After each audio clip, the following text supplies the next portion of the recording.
కంచిలో ఏకాంబరేశ్వరుడు, లేదా అరుణాచలంలో అగ్నిలింగం, కాశీలో విశ్వనాథలింగం, ఇలాంటి శివాలయాల్లో శ్రీశైలంలో మల్లికార్జున లింగం, ఇవన్నీ స్వయంభూ శివలింగాలు. తమంత తాముగా ఏర్పడ్డ, ఎవరు ప్రతిష్ఠ చేయలేదు. స్వయంభూ శివలింగం దగ్గరికి వెళ్ళి మీరు ఒక్కసారి అభిషేకం చేశారనుకోండి, కొన్ని కోట్ల పర్యాయములు మీరు అభిషేకం చేశారు అని వేస్తారు. మీరు స్వయంభూ శివలింగం దగ్గరికి వెళ్ళి శివ శివ అన్నారనుకోండి, లెక్కలేదు అంత శివనామం చెప్పాడు అని వేస్తారు. స్వయంభూలింగం దగ్గర మీరు ఏది చేసినా దానికి వచ్చేటటువంటి ఫలితమును చెప్పుట సాధ్యము కాదు. అది స్వయంభూలింగం. ఇక రెండవది దైవీలింగములు అంటారంటే దేవతలే వచ్చి ప్రతిష్ఠ చేస్తారు. మీకు ఈ పక్కనే ఉందిగా అమరేశ్వరం, అది సాక్షాత్తుగా ఇంద్రుడు ప్రతిష్ఠ చేశాడు. అలా దేవతలు ప్రతిష్ఠ చేసినటువంటి శివాలయం అయితే అది దివ్యలింగములు అని పిలుస్తారు. ఇక మూడవది ఆర్షలింగములు అంటారు. ఆర్షలింగములు అంటే ఋషులు ప్రతిష్ఠ చేసినవి. ఋషులు ప్రతిష్ఠ చేసిన శివాలయం దగ్గరికి వెళ్ళి, శివలింగం దగ్గరికి వెళ్ళి మీరు ఏదైనా ఓ పూజ చేశారనుకోండి, 1,00,000 మార్లు చేసినట్లు మీ ఖాతాలో వేస్తారు. ఓ మారేడుదలం ఋషి ప్రతిష్ఠ చేయబడిన అగస్త్య ప్రతిష్ఠ శివలింగము అన్నారనుకోండి, మీరు బిలవదళం వేశారనుకోండి, 1,00,000 మార్లు వేశారని గుర్తు. అందుకే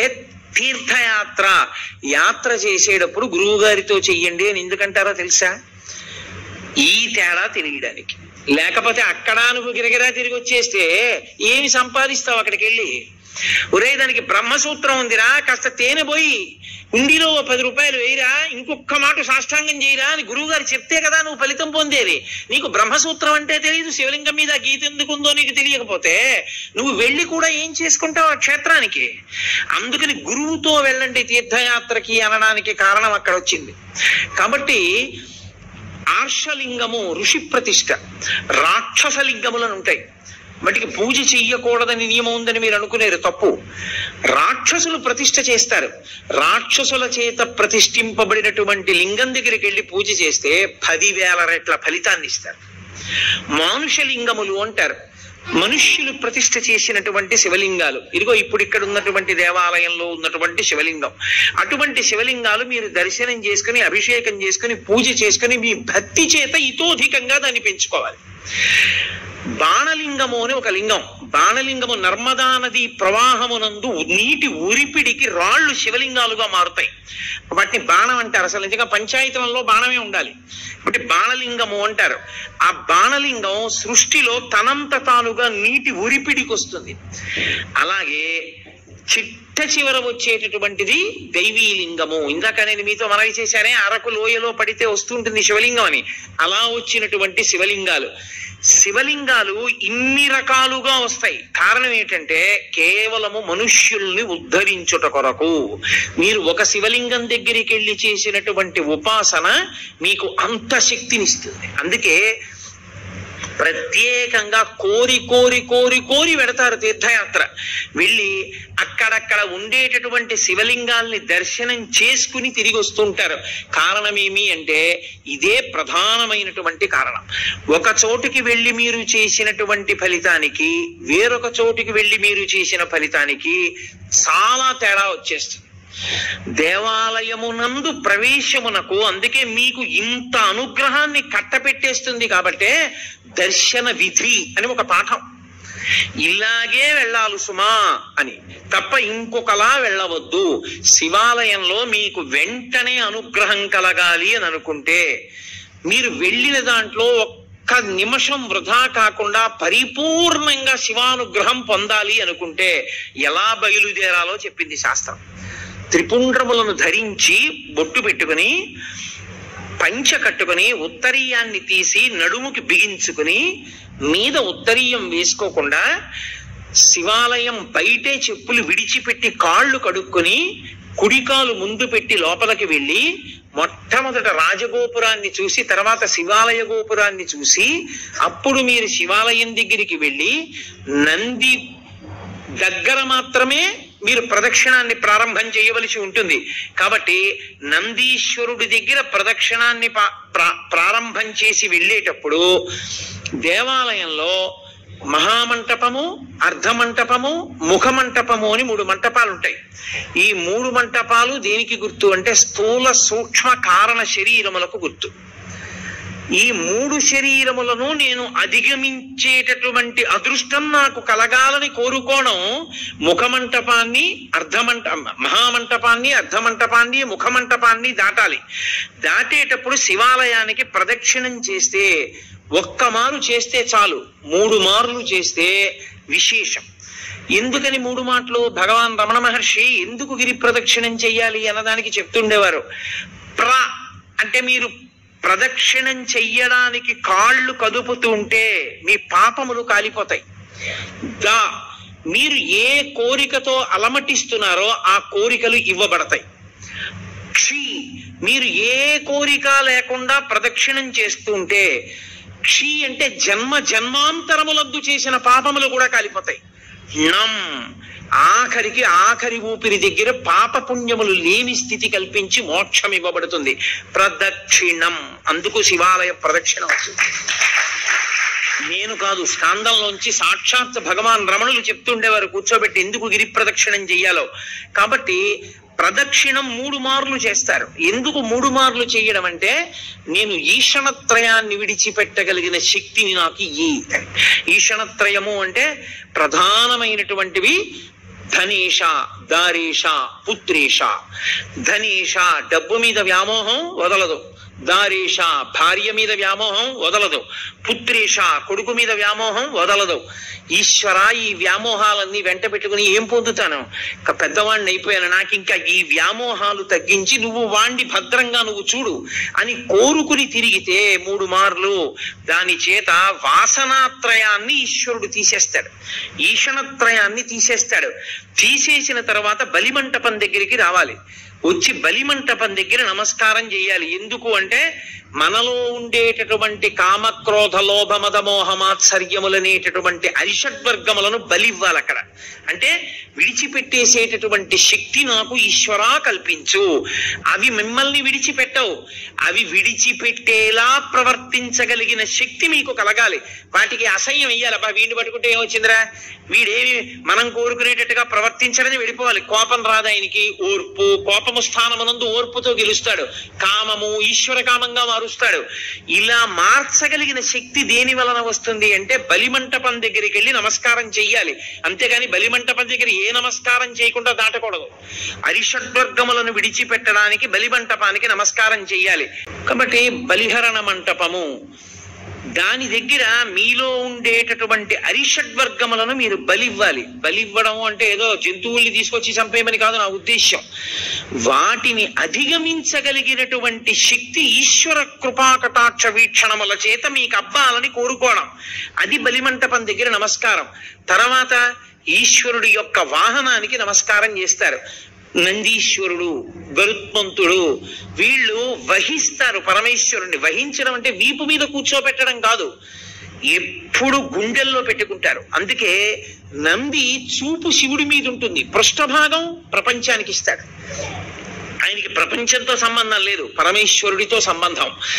ఎప్పుడు నిరంతరం నిన్ను గుండెలో పెట్టుకుని ఆరాధన చేసేటటువంటి ఈ వాహనం ఎటువంటిదో, పరమేశ్వర నేను కూడా నిన్ను గుండెల్లో పెట్టుకుని ఎప్పుడూ నీ గురించి స్మరణ చెయ్యగలిగినటువంటి భక్తి నాకు కల్పించు.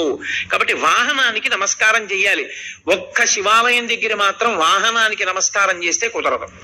ప్రదోషం దాటిపోతే, ప్రదోషము అంటే సాయంకాలం అసుర సంధ్య వేళ, అసుర సంధ్య వేళ ప్రత్యేకంగా పరమేశ్వరుడు ఈ భూమండలం మీద కదులుతాడు. 2 ప్రదోష వేళలో తాండవం చేస్తాడు. దేవతలందరూ శివాలయం దగ్గరికి ఎడతారు. అందుకే ప్రదోష వేళలో ఒక్క శివాలయానికే దర్శనం. 2 నరసింహస్వామి దర్శనం చెయ్యవచ్చు, దోషం లేదు. కాబట్టి మహానుభావుడైనటువంటి పరమేశ్వరుడి యొక్క దర్శనానికి వెళ్ళేటప్పుడు మీరు ఆ వాహనం దగ్గరికి వెళ్ళి, నువ్వు ఎలా భగవంతుణ్ణి గుండెల్లో పెట్టుకుని మోస్తున్నావో అలా నేను కూడా మోయగలిగిన శక్తిని అని అడగాలి. విష్ణువాలయంలో గరుత్మంతుడికి నమస్కారం చేసి వెళ్ళిపోతాం. ఒక్క శివాలయంలో మాత్రం ఒక నియమం ఉంటుంది. పగటి పూట అంత శివలింగం ఒక్కటే ఉంటుంది దర్శనానికి యోగ్యంగా. సాయంకాలం అయిపోతే సాధారణంగా కవచం పెట్టేస్తారు. కవచము అంటే రూపాన్ని పెట్టేస్తారు. ఇగో ఈ వెనకాతలో ఉన్న రూపం ఎలా ఉంటుందో అటువంటి దాన్ని శివలింగానికి తొడిగేస్తారు. ఒకసారి కాని శివలింగానికి కవచం తొడిగారా ఇక మీరు నంది యొక్క శృంగముల నుండి చూడకూడదు. అలా కాని కవచం తొడిగి లేదా మీరు తిన్నగా నిలబడి శివలింగాన్ని చూడకూడదు. అప్పుడు చూసేటప్పుడు మాత్రం మీకు అదృష్టం పండిందని గుర్తు. కవచం పెట్టక ముందు మీరు శివాలయంలోకి వెళ్ళారంటే మీ భాగ్యం పండిందని గుర్తు. ఎందుకో తెలుసా? ఈ సమస్త ప్రపంచమునందు కేళి చేసే శివస్వరూపం దర్శనం అవ్వాలంటే నందీశ్వరుడికి ఆయన ఇలా ఉంటే మీకు ఎడం పక్కన నంది ఉండేటట్టుగా వచ్చి మీ ఎడం చేత్తో ఆయన యొక్క పృష్ఠభాగంలో అవయవాన్ని ఒక్క లిప్త కాలం పట్టుకోవాలి. కుడి చేతి బొటన వేలు చూపుడు వేలు శృంగముల మీద ఉంచాలి. ఉంచి వృషస్య వృషణం స్పృష్ట్వా శృంగ మధ్యే శివాలయం దృష్ట్వా క్షణం నరో యాతి కైలాసే శివదర్శనం. ఇలా పెట్టి తర్వాత ఎడం చేత్తో పట్టుకుని ఒక్కసారి ఇలా నొక్కి వదిలేయాలి. అలా నొక్కి వదిలినప్పుడు ఆయన ఊపిరి అని ఆగుతుంది. ఆయన ఊపిరిలో సయ్యాటలాడుతూ ఉంటాడు ఊయలలో శివుడు. ఆ ఊయల ఆగుతుంది. ఆగినప్పుడు ఆ శివలింగాన్ని ఒక్కసారి చూసిన వారెవరో వాడు కైలాసమునకు వెళ్ళి పరమేశ్వర దర్శనం చేశాడని వేస్తారు ఖాతాలో. అది శైవాగం. కైలాసే శివం దృష్ట్యా కైలాసమునందు పరమశివ దర్శనం చేశాడు. కవచం పెట్టేశారనుకోండి ఇక చూడకూడదు. అలాగా నిర్మాల్యాన్ని శివాలయంలో ఎప్పుడూ నందీశ్వరుడి మీద విసర్జించరాదు. మహాదోషం. నందీశ్వరుడి మీద మీరు శివాలయంలో ప్రసాదాన్ని పెట్టకూడదు. మారేడు దళాలు కాని పువ్వులు కాని మీకు ఇచ్చిన వాటి మీద కాని నంది మీద పెడితే అనేక రకములైన పాపములు మిమ్మల్ని చుట్టుకుంటాయి. ఎందుకో తెలుసా? శివాలయంలో ప్రసాదాన్ని శివాలయంలో వదిలిపెట్టి మీరు వెళ్ళకూడదు. ప్రసాదం అంటే అనుగ్రహం, మీరు తీసుకెళ్ళాలి. కానీ ఎలా తీసుకెళ్లాలన్న దానికి మాత్రం నియమం ఉంది. శంకరాచార్యుల వారు సౌందర్యలహరి చేస్తూ చెప్తారు, నివృత్యై చండాంశ త్రిపురహర నిర్మాల్య విముఖై అంటారు. చండీశ్వరుడు మనలాగే మనుష్యుడిగా పుట్టాడు. అపారమైన శివభక్తితో శివ కుటుంబంలో ఒకడయ్యాడు. అయి ఆయనకి పరమశివుడు వరం ఇచ్చాడు. లోకంలో ఎవరికైనా సరే నియమం ఒకటి ఉంటుంది. వారి యొక్క ఉచ్ఛిష్టాన్ని వారి యొక్క శేషాన్ని తినేటటువంటి అధికారం ఎవరిది అంటే భార్యది. మంచినీళ్లు తాగగా ఇంకా నీళ్లు మిగిలితే ఆ గ్లాసు తీసేటటువంటి అధికారము భార్యది. తన విస్తట్లో భోజనం చేసిన తర్వాత మిగిలిన పదార్థాన్ని తినడానికి అధికారం ఉన్నది భార్యయే. ఇతరులకు ఎవ్వరికీ అధికారం లేదు. అలా ఒక్క భార్య తినాలి. పరమశివుడు లోకమునకు మొట్టమొదటి మహానుభావుడు. అయినా కూడా ఆయన చండీశ్వరుడికి ఒక వరం ఇచ్చాడు. నేను తినగా మిగిలినదేదో అది పార్వతి కూడా ముట్టడానికి వీల్లేదు, నువ్వు తింటావు.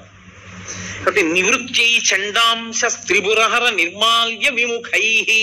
అందుకే మీరు శివాలయంలో కొబ్బరికాయ ఇచ్చారనుకోండి, కొట్టి మీకు ఇచ్చారనుకోండి, మీరు దాన్ని ప్రీతితో చూడకూడదు. దాన్ని అలా చేత్తో పట్టుకుని మారేడు దళాలు చండీశ్వరుడి దగ్గరికి వెళ్ళాలి. చండీశ్వర స్థానంలో ఆయన ఎప్పుడు ధ్యానముద్ర యందు కూర్చుని ఉంటాడు. దురదృష్టం ఏంటంటే చండీశ్వర స్థానం మీద ఏ శివాలయంలోనూ శ్రద్ధ ఉండదు. మీరు చూడండి, ఎప్పుడైనా ఏ శివాలయంలోనైనా ఎండిపోయి వెలవెలబోతున్నట్టు ఉంటాడు. అసలు శివాలయంలో 8వ శివస్వరూపం అది. అంత జాగ్రత్తగా ఉంచాలి దాన్ని. అక్కడికి వెళ్ళి మీరు చిటిక వెయ్యాలి. చిటికల చండీశ్వరుడు అంటారు. ఆయనకి చెవుడు కాదు, ఆయన ధ్యానమునందు ఉంటాడు. ఆయన కళ్ళు విప్పుతాడు. కళ్ళు విప్పి చూస్తాడు, ఎందుకు చిటిక వేశావు? అయ్యా, నేను తీసుకెళ్ళకూడదు తిన్నగా, శివుడికి ఇవ్వగా మిగిలింది ఏదైనా మీకు ఇవ్వాలి. కొబ్బరికాయ కొడితే ఓ చెక్క శివుడి దగ్గర ఉంది, ఓ చెక్క మీకు ఇచ్చారు, అది చండీశ్వరుడికి వెళ్ళాలి.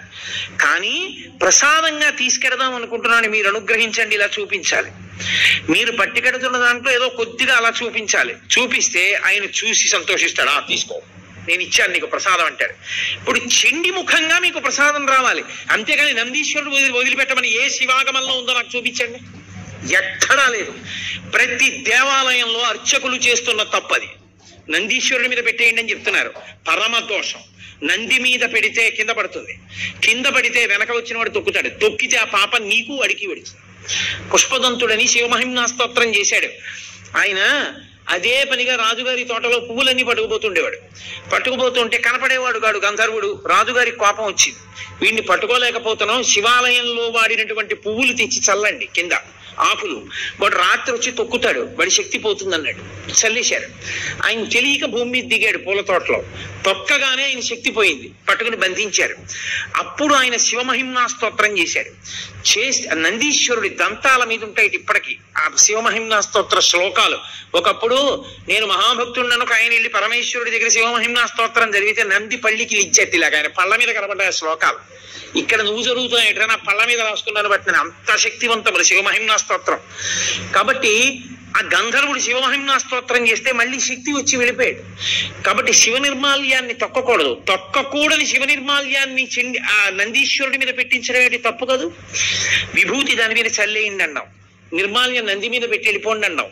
అసలు శివాలయంలో ఉన్న అర్చకులు మొదట తెలుసుకోవాలని. అలా మనం చెప్పకూడదు. చండీశ్వర స్థానానికి చూపించి మీరింటికి పట్టుకెళ్ళండి అని చెప్పాలి. ఆ మారేడు దళం చక్కగా మీరింటికి పట్టుకెళ్ళచ్చు, కళ్ళకు అద్దుకోవచ్చు, ఎక్కడో నీళ్లలోనో మొక్కలోనో పెట్టేసేయచ్చు. మీ ఇంటికి పట్టుకెళ్ళాలి, గడప దాటాలి ప్రసాదం. గడప దాటి ఇంటికి వస్తేనే శివానుగ్రహం. మీరు ఎక్కడో వదిలిస్తే ఇంకా ప్రసాద తిరస్కారం చేస్తే మీకు అనుగ్రహం ఎక్కడి నుంచి వస్తుంది?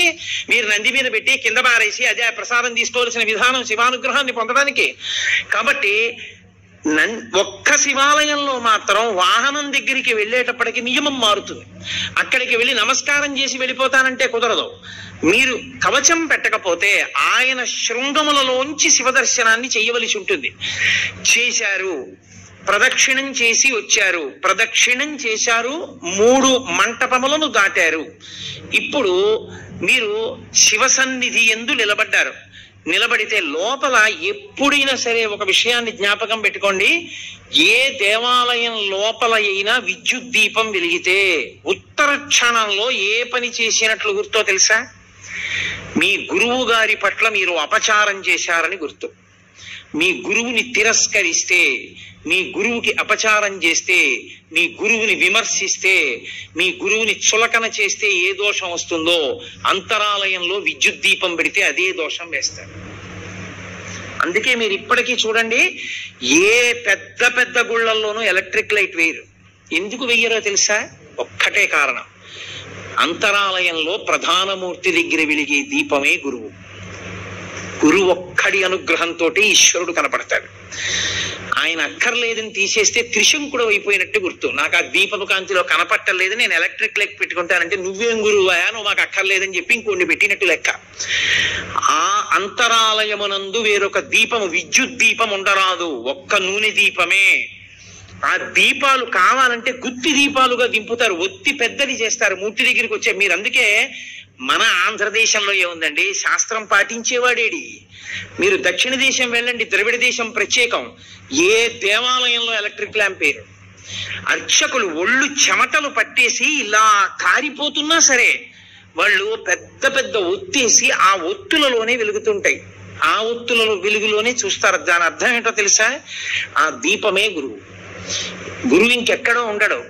మీ గురువు గారు ఎక్కడున్నారు అంటే అంతరాలయంలో ఉన్న దీపంలోనే మీ గురువు గారు ఉంటారు. ఆయనే గురువుగా చూస్తారు. అందుకే దేవాలయానికి వెళ్ళినప్పుడు ఈశ్వరుడు ఒక్కడే కాదు, గురు దర్శనం కూడా అవుతుంది. ఓ గురువర్య, మీ మాటల వలన, మీ అనుగ్రహము వలన, మీ అనుగ్రహ కాంతులలో నాకు ఈశ్వర దర్శనం అవుతోందని దర్శనం చెయ్యాలి. అందుకే నూనె దీపం, నెయ్యి దీపం తప్ప విద్యుత్ దీపం వాడడం అనేటటువంటి మాటే లేదు శాస్త్రాల్లో. అందుకే ఈశ్వర ప్రధానమూర్తిని చూడగానే రెండిటిని మనసులో స్మరించాలి. ఒకటి గురువు, 2 ఈశ్వరుడు. ఇద్దరిని స్మరించాలి. స్మరించి నమస్కారం చేయాలి. ఉత్తర క్షణంలో మీకు అనుగ్రహం గురువు ద్వారా కృప చేయబడుతుంది. మళ్ళీ దీపపు కాంతి ద్వారానే మళ్ళీ మీకు ఆ కన్నులకు ఆ దీపపు కాంతి ద్వారానే మీకు ఈశ్వర కటాక్షము గురుముఖంగా ప్రసరిస్తుంది. అందుచేత దేవాలయమునందు దర్శన విధి, ఈశ్వరుణ్ణి దాటి వెళ్ళడానికి ఇక ద్వారం ఉండదు. మనుష్య జన్మ యొక్క చిట్ట చివరి ప్రయోజనం ఆయన్ని చేరడమే, ఆయన్ని దాటడానికి ఇంకేం లేదు. అందుకే పృష్ఠభాగంలో అంతరాలయానికి ఇక ద్వారం ఉంచరు. అంతరాలయంలో ఉన్న పరమేశ్వరుడికి సమర్పణం చేసినప్పుడు ముచిక నుంచి తనంత తాను విడినవి ఇవ్వాలి. ఏవవి? పళ్ళు. కాయ ఇవ్వకూడదు దేవాలయంలో. ఎందుచేత అంటే ఈశ్వరుణ్ణి ఎప్పుడు అడిగినా పండిపోవడం ఒక్కటే అడగాలి. ఈశ్వరుడు మీకు ఫలప్రదాత, మీకాయన ఫలం ఇవ్వడానికి మీరు ఆయనకి ఫలం ఇవ్వాలి. ఆయనకి కాయలు ఇవ్వడం దోషం, ఆయనకి ఫలాలు ఇవ్వాలి. కాయలు ఎవరికి ఇవ్వాలి? అర్చకుడికి ఇవ్వాలి. మీ ఇంట్లో అరటి చెట్టు కాసింది అనుకోండి, 4 అరటికాయలు అర్చక స్వామికి ఇవ్వాలి, 4 అరటి పళ్ళు ఈశ్వరుడికి ఇవ్వాలి. 2 అగరత్తులు ఇవ్వండి, 3 కర్పూరం బిళ్ళలు ఇవ్వండి, 4 తమలపాకులు ఇవ్వండి, 2 వక్కలు ఇవ్వండి, అథవా ఓ బెల్లంగడ్డ తెచ్చి ఇవ్వండి. తప్ప కాయలు పట్టుకొని దేవాలయ ప్రవేశము చేయరాదు. నేను యథార్థంగా మీకు ఆగమంలో ఉన్న విషయాలు మాట్లాడుతున్నాను. అలా ఎవరు వెళ్ళి దేవాలయానికి నమస్కారం చేసుకుని బయటికి వచ్చి ఒక్క క్షణం కూర్చోవాలి. కూర్చుని మీరు ఏం చూశారో దాన్ని స్మరించాలి. మిగిలినవన్నీ ఎలా ఉన్నా తప్పకుండా దేవాలయంలోంచి బయటికి వచ్చేసేటప్పుడు మనసులో ఒకటి నిలబడాలి. ఆ పక్కన వేలాడుతున్నటువంటి దీపంలో పక్కకి ఉన్న పెద్ద ఒత్తి దాని వెలుతురు, ఆ వెలుతురులో ఈశ్వరుడు చూడాలి. ముందు గుత్తి దీపం, ఒత్తికున్న జ్వాలలో ఈశ్వరుడు. ఇప్పుడు గురువు గారి పాదములు, గురువు గారి అనుగ్రహముగా ఈశ్వరుడు. మీరు సర్వశ్రేయస్సులు పొందేస్తారు. కళ్ళు మూసుకుని ఆ దర్శనం చేసి బయటికి రావాలి. అది ఏ గురువు అనుగ్రహంతో గుడివేపుకి నడిచారో ఆ గురువు అనుగ్రహంతో ఈశ్వర దర్శనం చేసి కృతజ్ఞత చెప్పి పైకొచ్చినట్టు.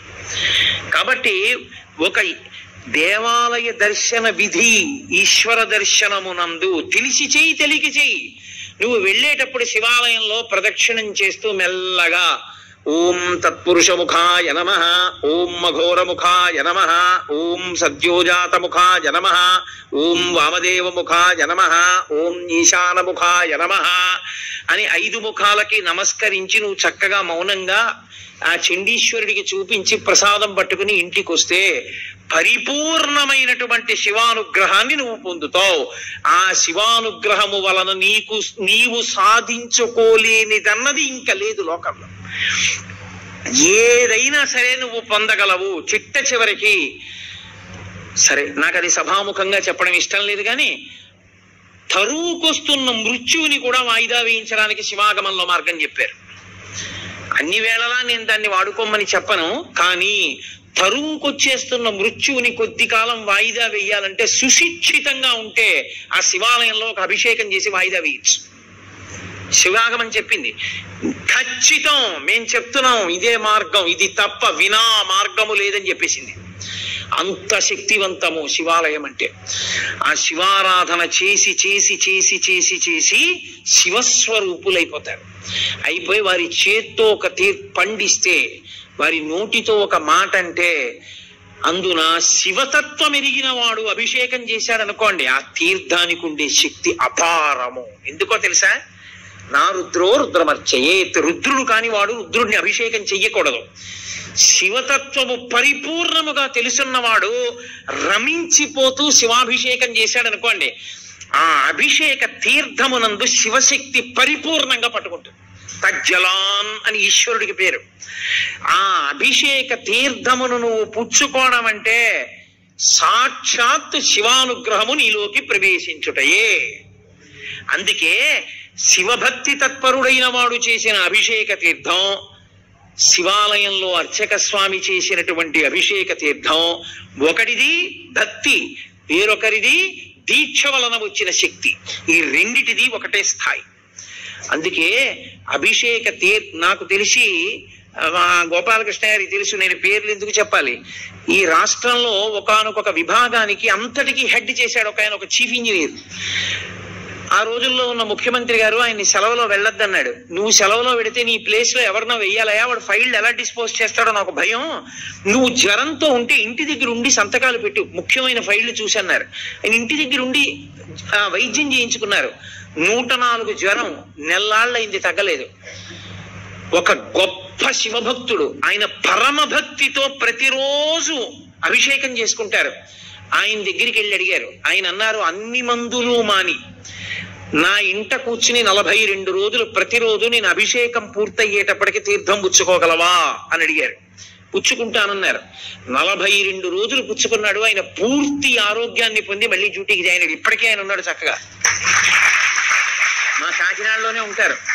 కాబట్టి శివాభిషేకమునందు శివతత్వమును జీర్ణం చేసుకున్న వ్యక్తి పరమ భక్తితో అభిషేకం చేస్తే ఆ శివలింగానికి తగిలి కింద పడుతున్నటువంటి నీటి యందు శివతత్వము ప్రవేశించి విశేష శక్తిని పొందుతుంది. కాబట్టి శివాలయము, శివానుగ్రహము, శివ దర్శనము అంత గొప్పవి. నిజంగా మీరు ఎంత భాగ్యవంతులో మీకు తెలియదు. ఎప్పుడైనా మీరు ఒకటి జ్ఞాపకం పెట్టుకోండి, ఆలయంలో ఉండేటటువంటి ప్రధాన దేవతా స్వరూపం శివుడికి ఎడం వైపుకు వస్తుంది. అలా రాకుండా దూరంగా జరిగి ముందుకొచ్చి ఆయనకి అభిముఖంగా చూసింది అనుకోండి, విశ్వకుండలిని అని గుర్తు. ఆవిడ కేవలం మీరు ఏ పేరుతో పిలుస్తున్నారో ఆ ఒక్క శక్తే కాదు, ఆమె మిమ్మల్ని ఈడ్చి ఈశ్వరుడి దగ్గరికి తీసుకెళ్ళిపోగలదు, అంత శక్తివంతురాలని గుర్తు. మీకు ఇక్కడ ఉన్నటువంటి ప్రాంగణంలో పరమశివుడు తూర్పుని చూస్తే అమ్మవారి ఇటు పక్కకి రాలా, అమ్మవారు ఇటు తిరిగి పశ్చిమాన్ని చూసింది. శారద అంటే విశ్వకుండలిని శక్తి స్వరూపంగా ఉంది. ఏ మహానుభావుడు ప్రతిష్ఠ చేశాడో నాకు తెలియదు కానీ సర్వశుక్ల సరస్వతి, తెల్లగా ఉంటుంది సరస్వతీదేవి. ఆ స్ఫటికం శివుడు, పరబ్రహ్మతత్వం. స్ఫటికం దానికి ఏ రంగు ఉండదు, మీరు ఎర్ర పువ్వు పెడితే ఎర్రగా కనపడుతుంది. అసలు ఆయన నిర్గుణుడు, ఆయన తప్ప వేరొకటి లేదు. విశ్వము ఆయన యందు ఆరోపింపబడింది. ఆ శివస్వరూపం ఈ శారదా స్వరూపం ఒకటే. అందుకే వెనక్కి శారదని జరిపారు. ఈ దేవాలయంలో మీరు చేసుకున్న అదృష్టం అత్యద్భుతం ఏమిటో తెలుసా? నవగ్రహ దేవాలయం. నేను మీతో యథార్థం చెప్తున్నా, ఇప్పటి వరకు నేను ఒక్క చిత్తూరు అవతల ఉన్న నవగ్రహ దేవాలయం తప్ప అక్కడ ఉన్న దేవాలయం దీనికన్నా గొప్పది. ఎందుచేత అంటే అక్కడ చెట్టు కూడా ఉంది. ఏ గ్రహానికి ఏ చెట్టు ఉండాలో ఆ చెట్టు కూడా ఉంది అక్కడ. ఇక్కడది ఒక్కటే లేదు. కానీ శివాలయానికి రామాలయానికి వెనక్కి జరిగింది, అసలు అది గొప్ప.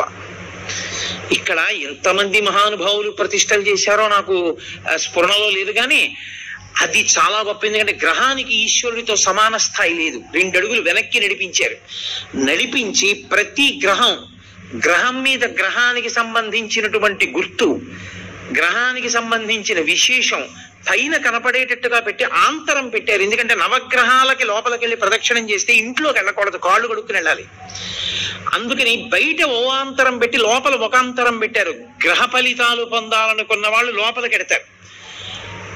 ప్రదక్షిణంగా వెళ్ళిపోదాం అనుకున్నవాడు ఇంటికి వెళ్ళి కాళ్ళు కడుక్కోలేక్కర్లేదు, వెళ్ళిపోవచ్చు. వెళ్ళిపోవడానికి వీలుగా పెట్టారు. అన్నిటికన్నా గొప్పదేదో తెలుసా?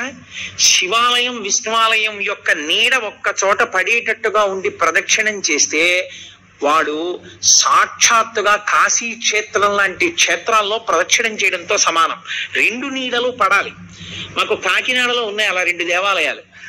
ఇక్కడ విష్ణు స్వరూపం రామచంద్ర ప్రభు యొక్క ఆలయం, ఆ పక్కన శివాలయం 2 ఉన్నాయి. 2 మధ్యలోంచి ప్రదక్షిణం చేస్తారు. శివ దర్శనం చేసి రామదర్శనం చెయ్యాలి.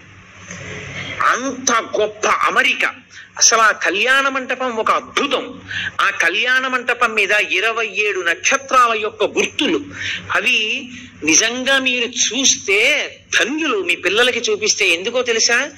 మృగశీర్ష నక్షత్రం ఆకాశంలో ఎలా ప్రకాశిస్తుందో, హస్త నక్షత్రం ఎలా ప్రకాశిస్తుందో భాద్రపద మాసంలో, అవన్నీ నక్షత్ర శాస్త్రం చదువుతుంటే అబ్బా అలా ఉంటుందా నక్షత్రం ఆకాశంలో అనుకుంటాం. అవి ఎలా ఉంటాయని చెప్పబడిందో 27 నక్షత్రాలు అలాగే చెక్కారు అక్కడ. నేను ఒక రోజు 2 గంటల చుట్టూ తిరిగి చూశాను. 27 నక్షత్రాలని యథాతథంగా అలా పెట్టారు. పెట్టి 27 నక్షత్రాల్లోంచి 12 రాసుల్ని తీసుకొచ్చారు. 12 రాసుల కింద కళ్యాణ మంటపం తీసుకొచ్చారు. నేను పొద్దున్నే అడిగా, ఇక్కడ కళ్యాణం చేస్తారా అని అడిగా.